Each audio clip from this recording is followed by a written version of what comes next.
hoje eu tenho uma ansiedade normal, mas eu Uhum. já tive uma ansiedade patológica.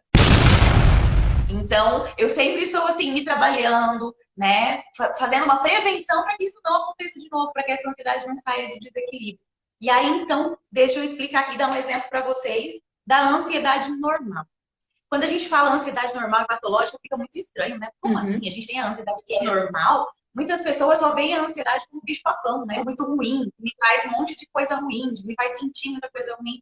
Sim, quando ela está em excesso, né? A persistência daquela ansiedade excessiva acaba fazendo com que a gente tenha, sim, sinais e sintomas que nos geram sofrimento. Uhum. Mas a ansiedade, ela é uma emoção. E a gente já nasce com ela. Por isso que, às vezes, quando a paciente me procura e fala assim, ah, doutora, eu quero curar, quero me livrar da ansiedade. Eu falo, não, o que você quer de verdade é se livrar, se libertar dos sintomas que a sua ansiedade em excesso estão te causando. Porque a ansiedade, sendo uma emoção nossa, que a gente já nasce com ela, existe Uhum. um motivo para ela existir. Como todos os outros, as outras emoções, né? Ela é uma emoção que a gente tem que nos alerta frente a alguns perigos, né? Ela é a nossa emoção da alerta de luta e fuga. Lá atrás, lá nos primórdios, né? Quando no homem primata, lá atrás, ele precisava às vezes fugir. Você está na frente de um leão. Ou você sai Uhum. correndo, ou você vai lutar com ele. É meio que isso. E esse alerta de corre ou luta é a ansiedade que liga essa lanterninha, Uhum. né, na gente. Então, a gente precisa dela. Ela nos alerta para os perigos. Vou colocar esse exemplo no dia a dia nosso, então, de hoje. Hoje em dia, se a gente vai atravessar uma rua, antes de atravessar, a gente olha para os dois lados. Por quê? Porque a gente tem aquela sensação que eu preciso olhar, porque o meio da rua tem um perigo, pode vir um carro, um caminhão, vai você atropelar. Então eu tenho Uhum. que olhar. É tudo muito rápido, né? A sinalização cerebral é muito rápida. A gente cria ali uma ansiedade, um alertazinho, e a gente olha para os dois lados, acaba sendo automático e a gente não se dá conta de que isso acontece. Isso é um exemplo de ansiedade. É uma ansiedade normal, que nos alerta, né? Que a gente tem que olhar para os dois lados para atravessar a rua. Outro exemplo. Hoje em dia se fala crush, né? Antigamente era paquerinha. Quando a gente vai Uhum. paquerar, vai ver o crush, conversar com o crush, não um friozinho da barriga, borboletinhas no estômago. Que bom que a gente sente isso, né? É gostoso isso, essa emoção, essa ansiedade. Olha lá, essa ansiedade para falar com a pessoa querida, né? Então isso também é uma ansiedade normal, é uma ansiedade boa, que nos impulsiona para frente, faz a gente se amar, para ver o que era, né? Se produzir, se preparar para aquele momento. Hoje, por exemplo, eu me organizei a minha agenda, o meu horário para estar aqui, né? Para estar tudo ok, já peguei meu copo d'água, estava aqui e tal. Então, assim, teve uma preparação. Por quê? Porque gerou uma ansiedade. Essa ansiedade que impulsiona é a ansiedade normal. É Uhum. aquela que a gente nasce com ela e que a gente precisa ter, porque ela nos protege, ela nos sinaliza perigos, né? Agora, quando a ansiedade começa a mudar de figura, começa a ficar em excesso, e como que eu percebo que ela está em excesso? Ela começa a me gerar algum sofrimento. Meu pensamento fica muito acelerado. Estou o tempo inteiro pensando em alguma coisa que eu ainda tenho que fazer ou que ainda vai acontecer.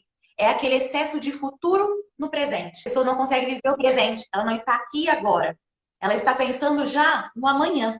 Então, olha só, muito comum dificuldade para dormir por ansiedade. Por quê? Porque a mulher deita lá na cama para dormir e aí ela começa com os pensamentos acelerados dela. Uhum. Ah, porque amanhã eu tenho que acordar 6 horas da manhã, eu tenho que acordar os filhos, eu já sei que meus filhos vão atrasar, eu vou chegar atrasada no serviço, vou ter que discutir com meu chefe, porque ele não vai aceitar a minha justificativa. Olha o teor dos pensamentos. Pensamentos acelerados no momento que ela deveria estar o quê? Dormindo. Lá na cama pensando. Ela tá lá na cama pensando. Por quê? Porque o pensamento dela acelerado não deixou ela dormir, ela relaxar. E aí ela já está vivendo o quê? O dia seguinte. Ela já sabe que vai dar tudo errado no dia seguinte. Porque o conteúdo do pensamento dela é catastrófico. Ela Aham. já sabe que ela vai acordar, as crianças vão atrasar, ela vai chegar atrasada no serviço, ela vai brigar com o chefe, só coisa ruim. E isso num momento que, na verdade, ela tinha que estar o quê? Relaxando e dormindo. Então, essa ansiedade em excesso, esse excesso de e se? Ah, mas e se acontecer isso? E se acontecer aquilo? Sendo que esses e se são sempre ruins. E se o meu chefe não aceitar a minha justificativa? E se eu atrasar? Aí também vem aquela parte de e se eu não der conta de fazer tudo o que eu tenho que fazer? E se não der tempo?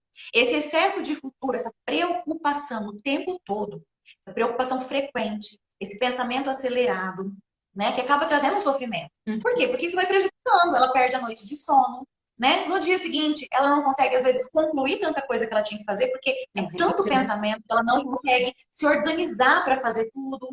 E aí ela começa a autoestima dela cair. Por quê? Porque ela começa a pensar que ela não dá conta, e aí fica aquela coisa assim, aquela autocobrança, eu não tô dando conta, será que eu vou conseguir, eu não vou? Então, assim, é tudo muito, muito acelerado, muito numas hipóteses e numas preocupações que, na verdade, ainda nem aconteceram. E muitas das vezes nem acontece aquilo que ela está pensando no amanhã. Então, eu sempre falo, é o excesso de futuro no presente. Então, essa ansiedade é a patológica. Essa ansiedade que está em excesso, essa ansiedade que fica ali persistente, né? Tá sempre, sempre, sempre ali acelerada, sempre, sempre, sempre preocupada, né? E pensando que algo ruim vai acontecer. Essa ansiedade que gera um sofrimento, né? Acaba trazendo às vezes prejuízo no dia a dia dessa pessoa. Essa é a ansiedade patológica. Para essa sim, a gente tem que ficar atento. Essa sim a gente precisa cuidar e sim se libertar desses sintomas que ela traz. Se curtiu o vídeo, dá um like e compartilha. E não se esqueça de se inscrever no canal para não perder nada que eu vou trazer aqui.